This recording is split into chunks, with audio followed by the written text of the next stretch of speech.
Welcome to the Success Fitness Podcast. I am your host, Christian Evans. This podcast is about helping improve your relationship with diet and exercise to achieve success in your fitness journey. In today's podcast episode, we have a special guest, Camille. Camille is a Los Angeles native. She is a chef and co-owner of Camille's Culinary Creations. Being around food all day, every day seems like a challenge, but she was able to shed 125 pounds as of November 2019. You can follow her on Instagram at Camille Caters, and I'll have all that information in the description box. Success Fitness family, please welcome Camille. And can you pronounce your last name? Because I didn't want to mess it up, so that's why I didn't say it. Not a problem. It's Naolitano. Okay.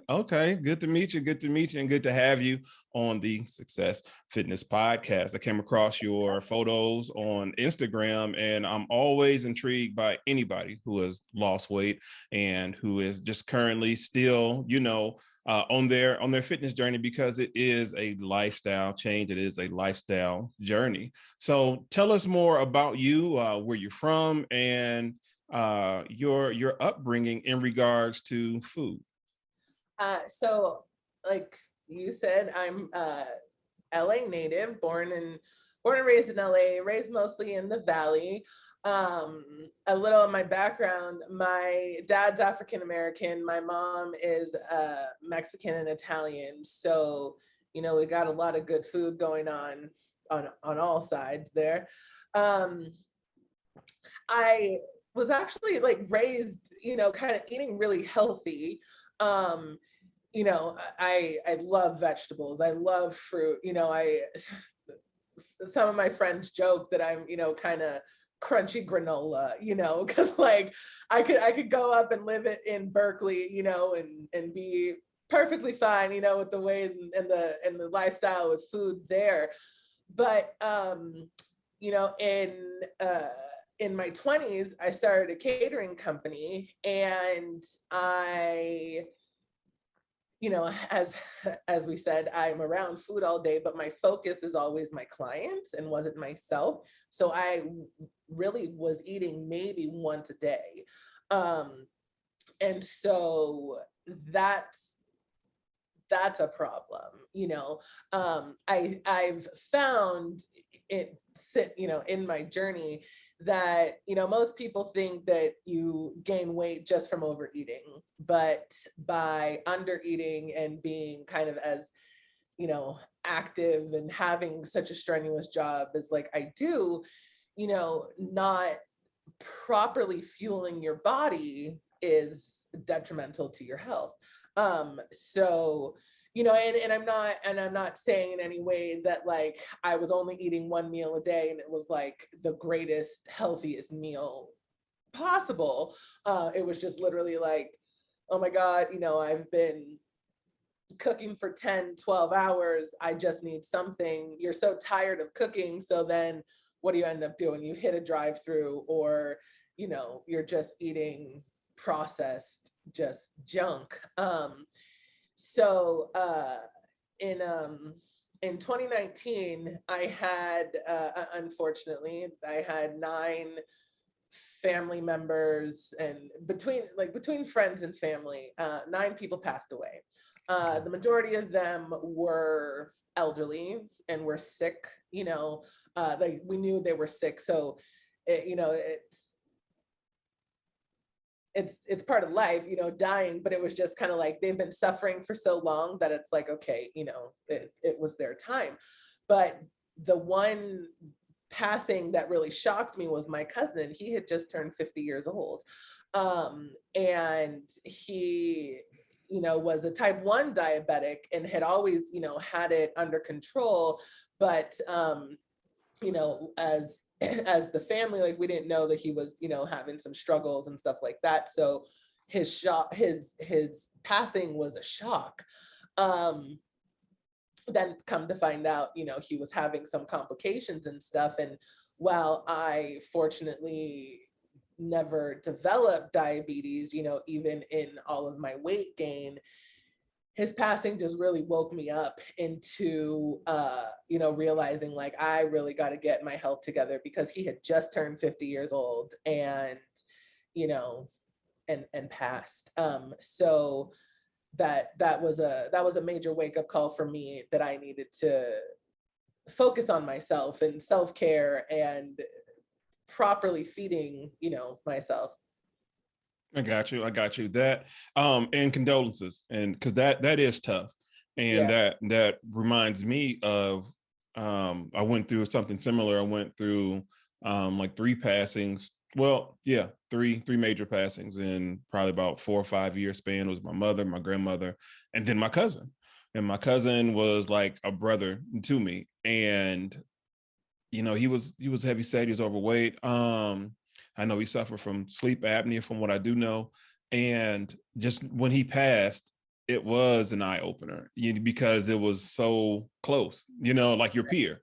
You think of, when people pass, like older people that, not saying that these older people don't affect me like that, but it's like, okay, it was their time. You know what I mean? As insensitive as that sounds. But you're thinking that, like, not anybody that close to you, especially in your the age range. So I totally get it. And so, with that being your motivation, if you did not start to lose weight, like, what was at risk far as for you? What was the major thing? Like, okay, Cuzzo passed, okay, I got to get myself together, and if I don't, then what would have been the result?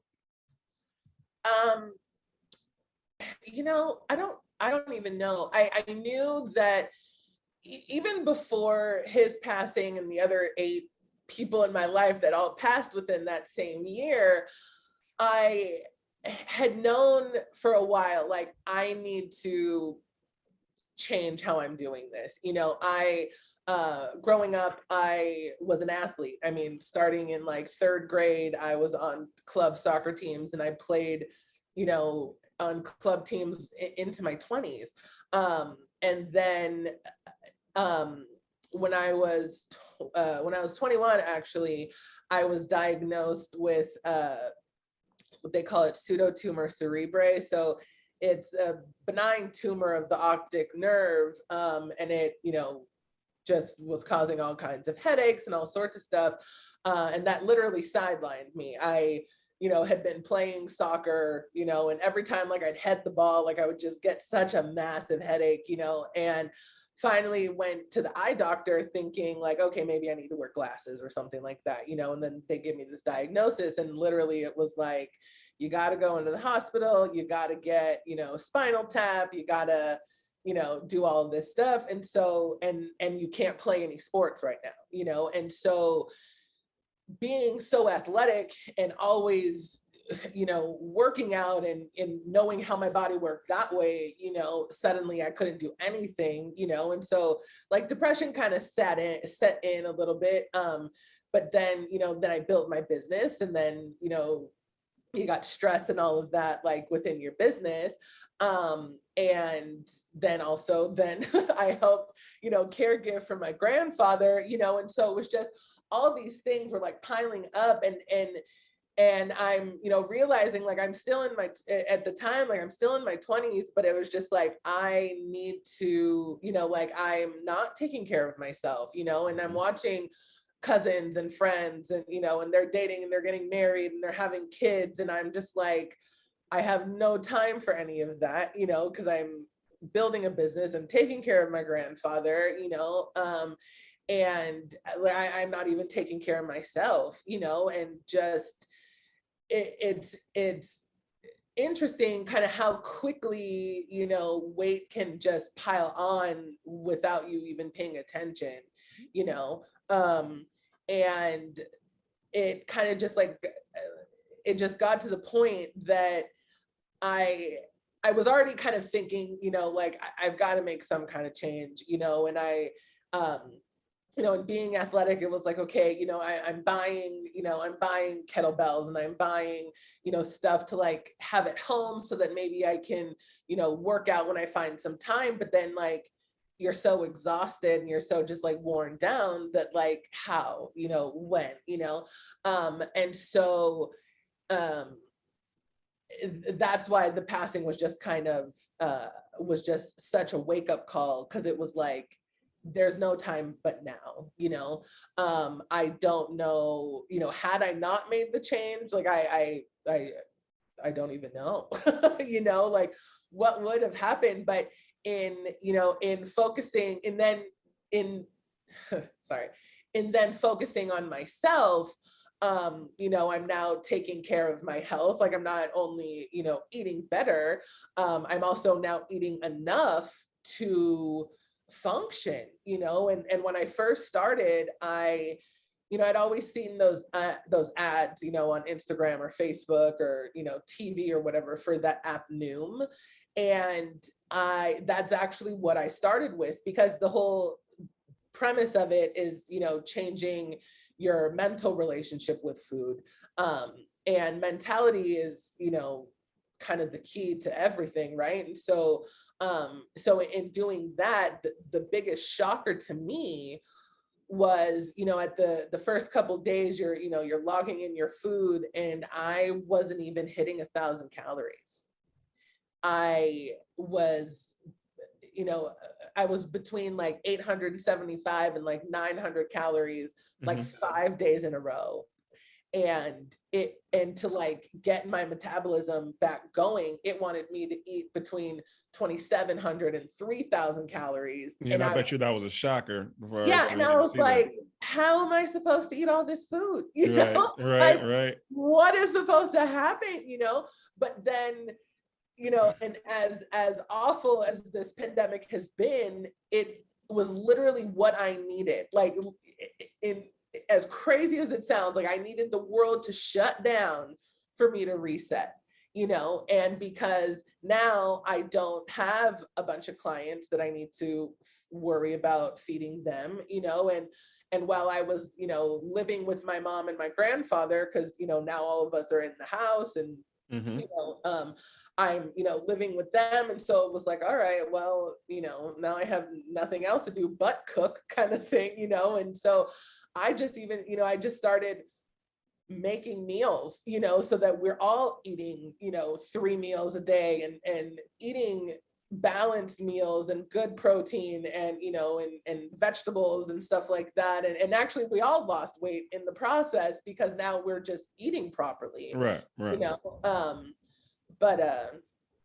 yeah, so it was definitely, much needed change. Kind of a reset. Yeah, it's like, we either you sit down or get sat down. That's what I believe in life. Sometimes things happen to where we are moving around so much, so quick, and not really realizing like the totality of everything that we do all the time. Yeah, and absolutely. Sometimes you can be moving so fast you don't really see, what's ahead of you or what's on the side of you, anything trying to, come towards your way that can affect you. And kind of like when that happens a little bit too much, you get sat down, whether it's, you're not feeling good or the pandemic, just sit down, regroup, rethink. And so, yeah, so I can see how the pandemic, played a positive part, Right. despite all the, the worldwide negativity that it brought on to, to the world. But you discovered Noom. So did anybody put you onto that, or was it just like, okay, hey, I'm sitting here, because of the pandemic, and I'm scrolling, and I'm like, okay, you see Noom on your feed, and you end up clicking it and going forward? Or did you have like any friends or family use it? No, so actually it was actually before the pandemic, because it was November 2019 that I ended up like logging in, signing up for that first 2-week they do a 2-week trial. And I think it was just kind of, I'd seen it, and I just kept seeing it, and I just kept seeing it, and it was like, well, let's at least try that, and because it, it was also kind of something different, and I, just kind of went and clicked and tried it. And and then like it worked, you know, like it was working for me, you know. I mean, even with the shock of it just showing me how much it wanted me to eat in a day, you know, that was shocking. But it, you know, it also kind of, you have to like take a quiz, you know, to figure out what your relationship with food is, you know, because like I'm not a binge eater, you know. You know, I'm not one that like sneaks food. I'm not one that like, you know, if you put like a big bowl of something in front of me, I don't like just unconsciously eat the whole thing, you know. But and my parents are that way, you know. And I think also part of it was kind of like, you know, like I saw how they ate, and I think that like to a point it was like, okay, wait, I don't want to do that. And so then it was like, okay, I'd rather not have anything because that would be better. But then that in turn became, you know, a problem in and of itself. But yeah, so the app just kind of really changed my mentality with food, you know, and kind of that realization of like, you've got to feed it to heal it, kind of. Right, right. It's like fuel. Like we were just Yeah, talking about exactly. earlier. It's like fuel. You know what I mean? It's like you don't put the right fuel in your car, you're not going to get from point A to point B. Right, yeah. Yeah, and you can't keep running on fumes, or else what's going to happen? It's just going to, you know, conk out. So, but yeah, and so I didn't know anybody, you know, that had used it. I've since then turned a couple people onto it. But yeah, Noom was the one thing that I started with, and then I ended up working with a nutritionist and a trainer over the internet, because, you know, now it's the height of the pandemic. And, you know, and she did a lot of, you know, kind of mental work as well. And like really like that's the biggest thing, you know, like within weight loss, it's the mental game, you know. And because it's like, you know, finding that balance, because, you know, sometimes like you really do just like want some chips or something, you know. But it's like you can have that, but not like all day, every day, you know. Like you gotta balance that out, right? Like everything kind of in moderation, and Right. you know, and have it as a treat, not like as a staple, you know. Right, exactly.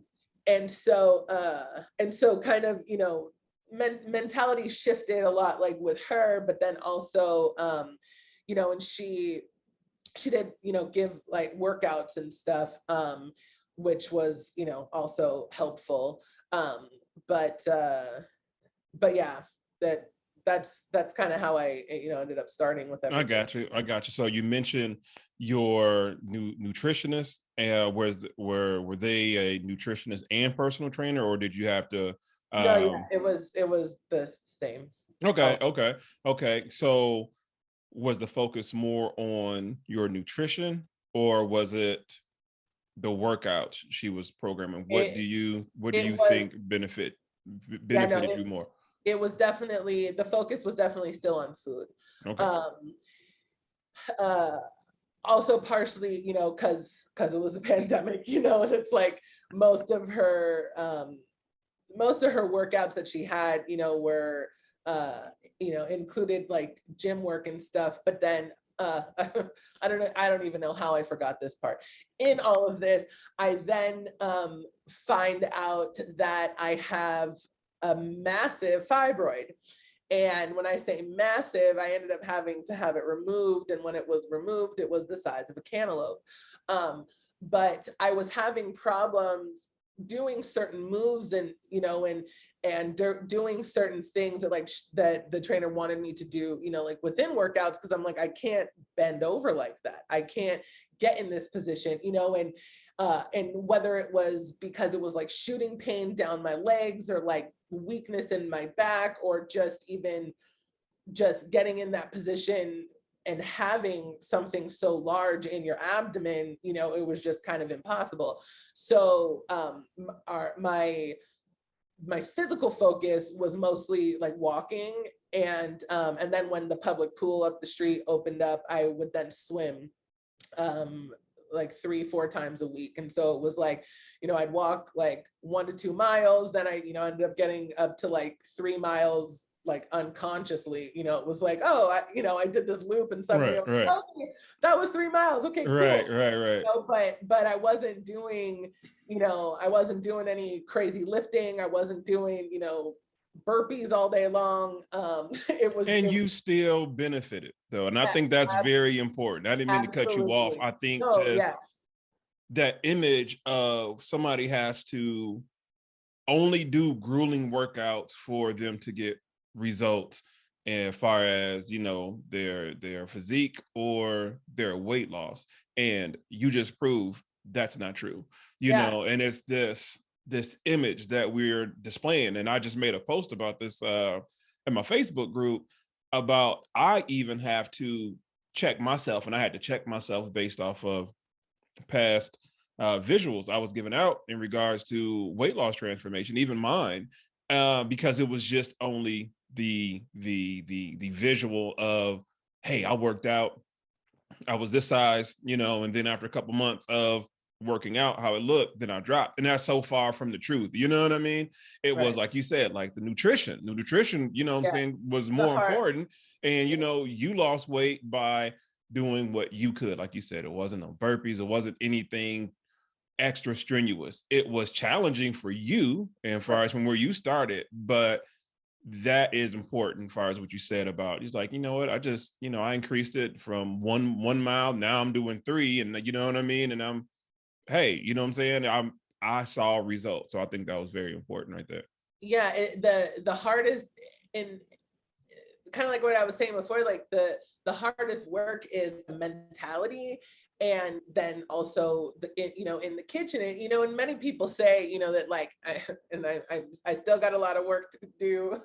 And my goal is not like 6-pack abs in any way, shape, or form, but you hear people say abs are made in the kitchen, because it depends so much on what you're eating, how your body then ends up, reacting, and even, and limiting things that are going to make you bloated and feel weighed down and stuff like that, but, then also still trying to make food exciting. And I think that part of like I used, kind of like the food restrictions that I was on, I kind of used it as like a challenge for me to just get creative, because, as a chef, and also working in entertainment, every day we'll get a list of food restrictions for different cast and crew members, that we're catering for.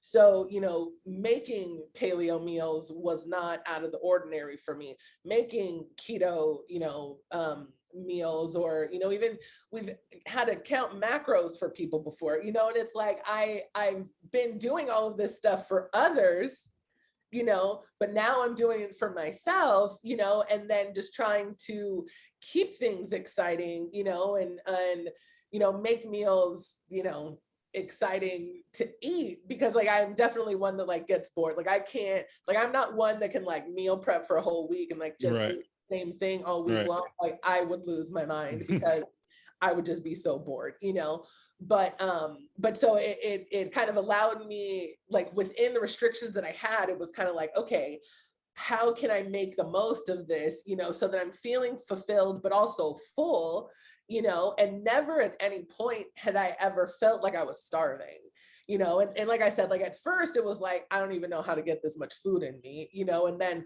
once metabolism kicked in, and then calorie count kind of came down, it was kind of like, oh, okay. But then even once I was working with her, we're not counting calories at all, because her whole thing was, listen to your body. Your body's going to tell you what you want. Your body's going to tell you what you need. Your body's going to tell you how much, and I am very much, still like that at this point,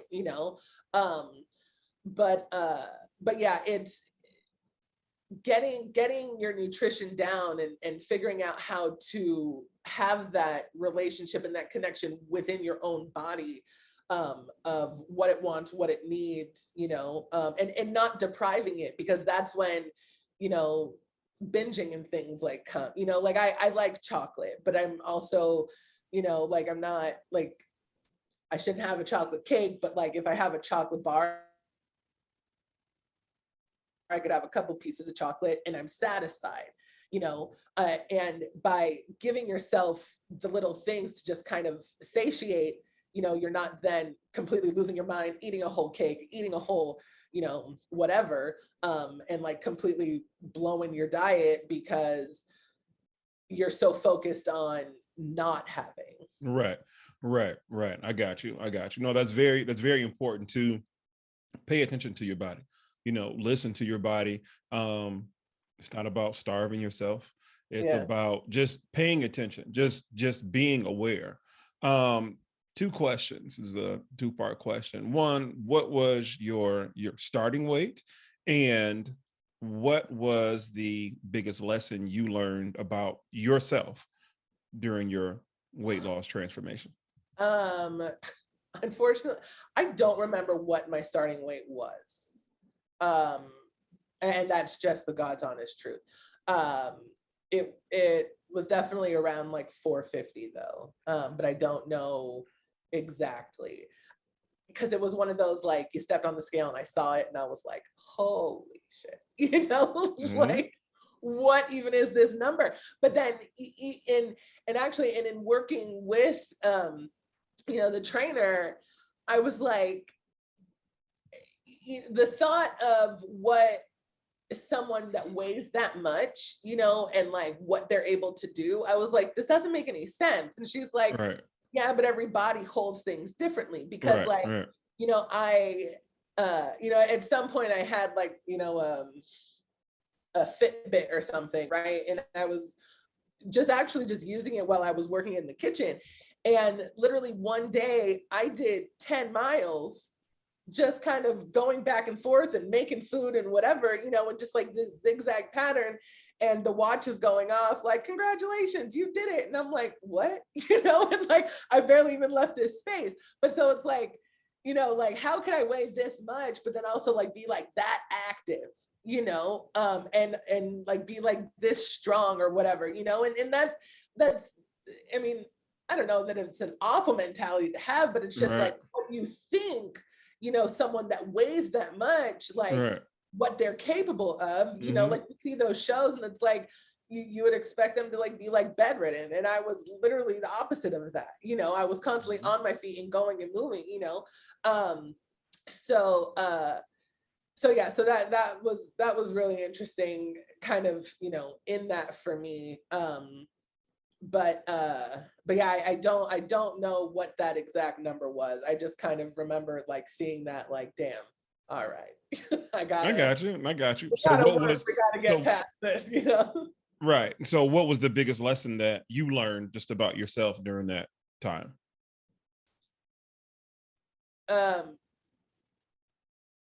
It kind of, I that you have to fuel your body for it to work, you know, because like, even when I started, you know, the program with Noom and it said like 900 calories, it wasn't giving me a calorie count yet for what it wanted me to reach. It was just kind of like, track yourself. And so in seeing that it was saying, you know, that I'm like 875 to 900, my first thought is, okay, well, I'm only, you know, everybody just thinks of like a 1,200 calorie diet, right? And so I'm like, okay, well, I'm not that far off. And I think that's why it was so shocking suddenly seeing the amount of calories that it wanted me to intake on a day, because I was like, how does this even make sense? You know, you're supposed to be 1,200 calories, 1,500 calories or something like that, you know? And so, you know, the biggest lesson was like, you have to eat to lose, you know, you have to feed your body properly, you know, get the right amounts into yourself to get where you're going, you know? And because like I said, I was athletic, being active, that's, you know, like I love it, you know, but so like working out and stuff like that, like I feed off of that adrenaline and that energy, but so it's like I didn't have to like try too hard like for that, but just that realization of like, oh, I really have to focus on feeding myself. That's a big key. Right. I got you. All righty. Well, it was great to talk to you today. Thank you. And I hope you found inspiration in today's episode of the Success Fitness Podcast. But before we go, please tell us more about your restaurant catering business with your mom. Let everybody know. I think that's so dope. I think that's so cool. I'm a mama's boy, all right? So like anytime somebody has a tight relationship with their mom and they can do something like that, because that was something that me and her had talked about before she passed. So let everybody know about that, how you got started with that and what it is that you all do, website and all that. Yeah, so we're called Camille's Culinary Creations, and I started the business while I was interning right out of college. I had gone to music school and I was working in music licensing and just kind of, making stuff, and, you're interning, so you're not making any money. And so my mom was like, oh, maybe you should, sell gift baskets, during the holidays. So like, okay, cool. So it started that way in 2007 after I graduated college. And then I ended up getting a job at a record label. And I'm like, all right, cool. I don't need to do this anymore. Like I've got a real job. I got a corporate job. Like I'm in.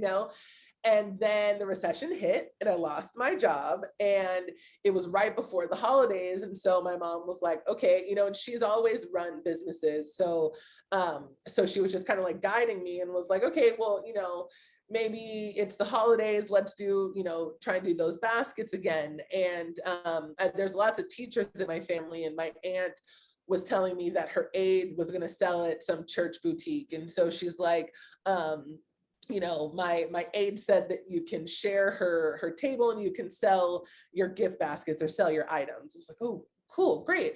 So we did that, made a good chunk of money. And then my mom ends up getting laid off a couple months later.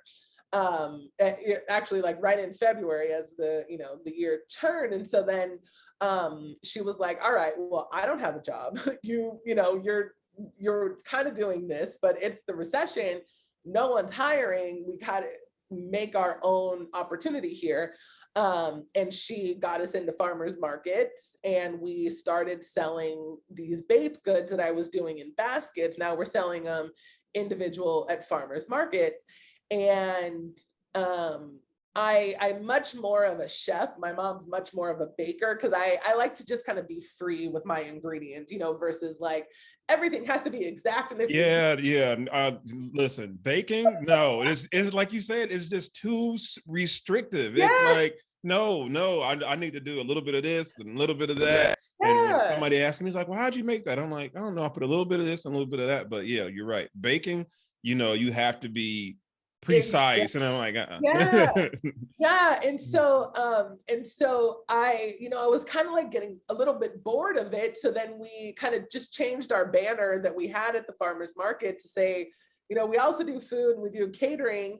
And then, then people that were our clients, kind of inquired. And then I had actually run a marathon, and one of the coaches, he was a caterer. He was working on a film. He needed an assistant. I still don't have a job, and I'm like, okay, cool. And I went and I worked for him for like 2 weeks and kind of helped him change the way that he was feeding everybody, on set. And once that film ended, he said somebody reached out to him saying, oh my God, at the end, the food was so great. We want you, for a music video. And he was like, well, actually, that wasn't me. It was Camille, call her. And, and so I tell my mom like, hey, we can cater. And he was going to let us use his kitchen and use all his stuff, because, we weren't really set up for that. And we went and did that one music video, and God, I think it was like 2010. We catered a music video, and from that one job, so many people were like, hey, I have this project, hey, I have that project, and we just kind of followed, people out from there. And it's been 12 years, That is and beautiful. That is yeah, beautiful. and I think like the key, kind of like I mean, in mentioning, that I'm the chef and she's the baker, we think so differently, but I think that's also kind of the key to the success and like how it works, because like you can balance that, and she, she also does, cook and stuff like that, but she handles the business, and I'm then able to just be creative and play with food, and like, while it is a lot of hard work, and while it's exhausting and all of that, like, it's also just fun because I get to just play in the kitchen with food, and I control, or not control, but like I create, the meals and the meal schedules and stuff for our clients. And so I'm always mixing it up so that I'm never getting fatigued, in what we're putting out. And, just kind of being able to constantly come up with new stuff and have the support system of, of my mom, beside me, because like, I don't know, it's like, if you can't trust your mom, who can you trust, and Right, so right, right. it's like having such a, having that built-in trust and support system, of your mom, but then also, that it's worked in. I mean, the first time we went to a farmer's market, we had to borrow tents, tables, we had to borrow a car to fit the tents and tables because I was in a Corolla, and and a family friend bought all the ingredients for us so that we could even, put the stuff together. And now I have a 6-figure business, and That so it's is just, beautiful. or well, we have a 6-figure business. That's beautiful. That's beautiful. Now, let everybody know where they can, book you, your website and everything. Go ahead and Yeah. let So, loose. so the website is www.camilles, CAMILLES.LA, because we're in Los Angeles, and so I jumped on that one real quick. And our Instagram is at Camille's Caters, and you can call us, you can email us. We've got direct links on both of those, but I mean, we do predominantly film sets, music videos, photo shoots, but we also do, holiday packages, like for, like you can just buy a meal, for your family, and or book us for an event. We're doing a 150-person event here on May 7th. We do wedding, like we literally do it all. Like if you need food, we got you. If you're in LA, anywhere in LA, from the desert to the mountains to the sea, we got you. So give us a call and we'll hook you up. That is beautiful. That is beautiful. Well, thank you for your time and for this interview, and congratulations on your business and your weight loss, and much prosperity in 2022 and everything going forward with you. So once again, I appreciate you coming on the Success Fitness podcast. I appreciate it. And I will chat with you later. Beautiful.